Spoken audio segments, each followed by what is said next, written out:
My name is Pramod Bhasin. I'm the founder of Genpact, the co-founder of Clicks Capital, and currently the chairperson of ICRIER and Data Security Council of India. Artificial intelligence, I think, is the greatest tool for productivity that we have seen in our lifetimes. We have the ability to solve problems for industries and countries and institutions in a way that has never happened before. They have the ability to take the mundaneness out of jobs and make everybody more productive.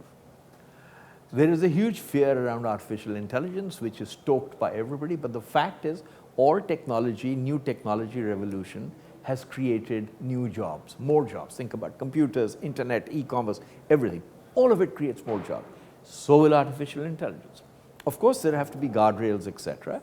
But the fact is, artificial intelligence can transform industries like healthcare, education, pharma development, logistics, financial services, by getting credit to the underbanked. It can change the game for countries like India because we can leapfrog to a position of advantage from where we were. So I think AI should be embraced. We should become the world leaders at it. We should build the talent pool around it and really take it to the rest of the world because nobody else has our demographics. One, I think it'll be fueled by AI and generative AI and all of the other things that we talk about in that context. I think digital public infrastructure in India is a huge advantage for India.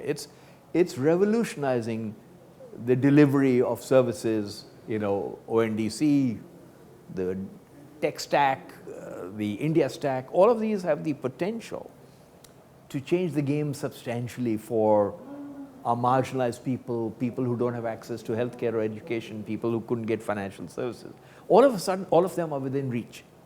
And all the innovation we're seeing around us is showing us that actually people are innovating to get to them to produce goods and services for them. And I think that's going to lift up the overall economic prosperity of our country in a way that was unimaginable 10 years ago. I think I'm somewhat concerned, but not deeply concerned. I do think these are also led by disputes between two parties trying to negotiate with each other, and they got resolved, as you saw. Of course, it was destructive that Google took them off for a while.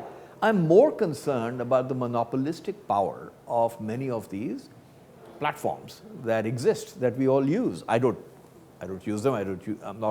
I don't use social media or Twitter or any of that nonsense, but the fact is they have enormous power. So I worry about their power to influence, their power to change elections, their power to get the wrong information to the wrong set of people in a biased manner. I worry a lot about that, much more than I worry about the technicalities of is the app available or not. That lots of people will find a way, and frankly, if Google doesn't do it, I'm hoping 1,000 other people will come up with ways in which they can get the apps to everybody else. But the overriding influence of social media, etc., is something I worry intensely about because I don't think we even know the ramifications or the implications or how it impacts us. And we're seeing it in, modern day elections around the world. I think it might solve some of the issue. To beat the network effect that a Google and other people have is very difficult. I think AI will help you there. So I think generative AI and being able to use other applications like ChatGPT, etc., to find out where is the best app, who do I go to the best, rather than going straight to the app store itself, and then finding alternative ways to deliver that to customers. I think those will change. I hope on the ONDC and digital stacks that we have, again, those are newer areas which will keep proliferating. Will they make a dent in the overall command that these companies have? Maybe not yet, but over time, for sure. I really think the world wants to see many other solutions. India is a remarkable contradiction. We have shortages in every area, and all those shortages represent opportunities. So it doesn't matter where you look.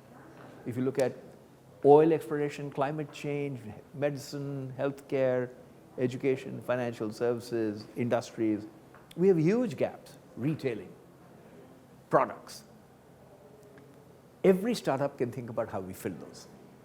And that's why India represents probably the best opportunity we can imagine in the world today for investments in startups. Don't take too much advice, is my advice for them.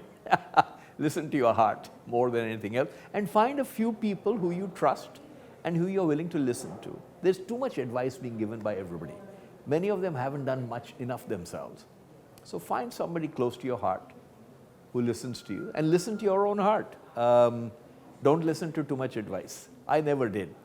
You know, when I started Genpact, I asked a lot of very eminent people in India whether that would work. All of them said no, never. That's why I started it. And don't get carried away. Exuberance is a huge issue in India. Everybody gets swept away. It's like our cricket team. One day they're heroes, the next day they're tragedies. Please, there's ebbs and flows to life and business, and we should just accept that as part of the norm of life, and not get, and just because we are successful partially doesn't mean we have conquered the world.